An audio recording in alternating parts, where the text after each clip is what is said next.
ओम श्री शक्ति नमः। ओम श्री शक्ति नमः। ओम श्री शक्ति नमः। अष्टादशो अध्याय भस्म के प्रकार। नारद जी बोले, हे देव, यह भस्म 3 प्रकार का कैसे कहा गया है, यह मुझे आप बताइए, क्योंकि इस विषय में मुझे बहुत कौतूहल हो रहा है। नारायण बोले, हे देव ऋषि, मैं भस्म के 3 प्रकारों का वर्णन करूंगा, आप सुनिए।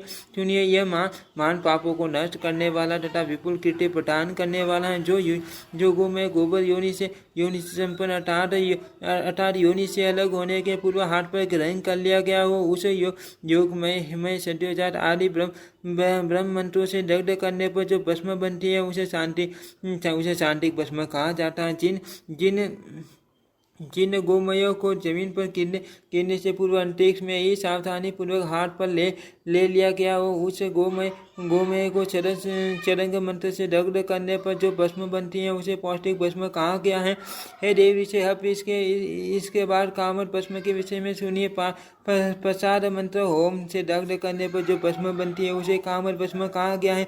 हे देव ऋषि, भस्म व्रत परायण मनुष्यों को प्राप्त काल उठकर नित्य क्रम से पवित्र होने के पश्चात गौशाला में जाकर गोवर्धन को नमस्कार करके वर्णानुरूप गायों को शुद्ध गो में लेना चाहिए। ब्राह्मण के लिए श्वेत क्षत्रिय के लिए लाल, वैश्य के लिए पीले तथा शूद्र के लिए काले रंग की गाय शेषकर कही जाती है। विशुद्ध बुद्धि वाले व्यक्ति को पूर्णिमा, अमावस्या अथवा अष्टमी को प्रसाद होम मंत्र से शुद्ध गोमय उठाकर हट्टे मंत्र नमः से उन गोमय के पिंड के आकार का बना लेने के अनंतर पुण्य उस पिंड को सूर्य के किरणों में बलिपाटी सुखाकर उसे धान की भूसी या गेहूं आदि के भूसे से वेष्टित करके प्रसाद मंत्र का उच्चारण करते हुए किसी सुंदर तथा पवित्र स्थान पर रख देना चाहिए। तत्पश्चात से उत्पन्न अग्नि अथवा वैदिक ब्राह्मण के घर से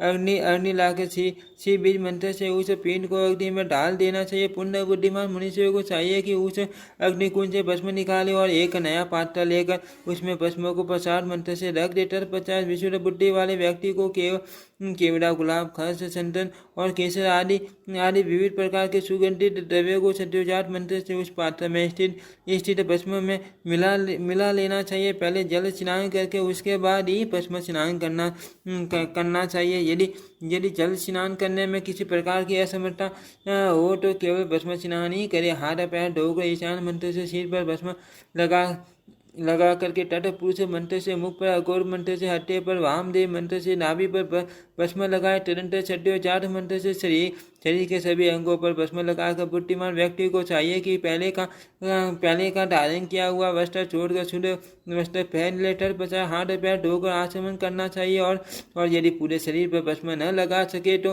केवल टीपुंड ही धारण कर लेने का भी विधान है। मध्या के पूर्व भस्म को जल में मिलाकर तथा इसके बाद लगाना हो तो जल दे सूखा भस्म का टीपुंड तर्जनी, अनामिका तथा मध्यमा इन तीनों अंगुलियों से धारण करना चाहिए। सिर, ललाट, कान, कंठ, हड्डी और दोनों बाहु ये टीपुंड धारण करने के स्थान बताए गए हैं। प्रसाद मंत्र का उच्चारण करते हुए 500 अंगुलियों से सिर पर टीपुंड धारण करना चाहिए। साधक को चाहिए कि 3 अंगुलियों तर्जनी, मध्यमा तथा अनामिका से शिरो मंत्र ललाट पर टीपुंड लगाए। साधक को सद्योजात मंत्र से दाहिने कान पर, वामदेव मंत्र से बाएं कान पर तथा अघोर मंत्र से कंठ पर मध्यमा उंगली द्वारा भस्म लगाना चाहिए। इसी प्रकार साधक को चाहिए कि हड्डे मंत्र से तीनों उंगलियों द्वारा हड्डे में और छीका मंत्र से दाहिनी भुजा पर टीपुंड धारण करे। बुद्धिमान व्यक्तियों को उन्हीं तीनों उंगलियों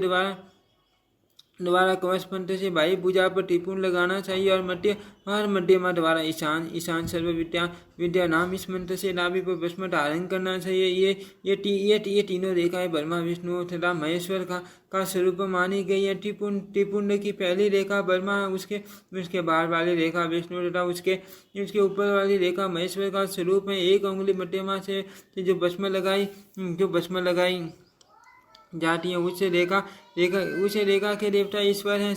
ईश्वर सिर में साक्षात ब्रह्मा, ललाट पर ईश्वर, कानों में दोनों अश्विनी कुमार और गले में गणेश विद्यमान है। सत्य, वैश्य तथा शुद्धों को श्राद्ध में भस्म नहीं लगाना चाहिए और समस्त अंत्य जातियों को मंत्रों का उच्चारण किए बिना ही भस्म धारण करना चाहिए। इसी प्रकार दीक्षा रहित मनुष्यों को भी मंत्र के बिना ही भस्म लगाना चाहिए।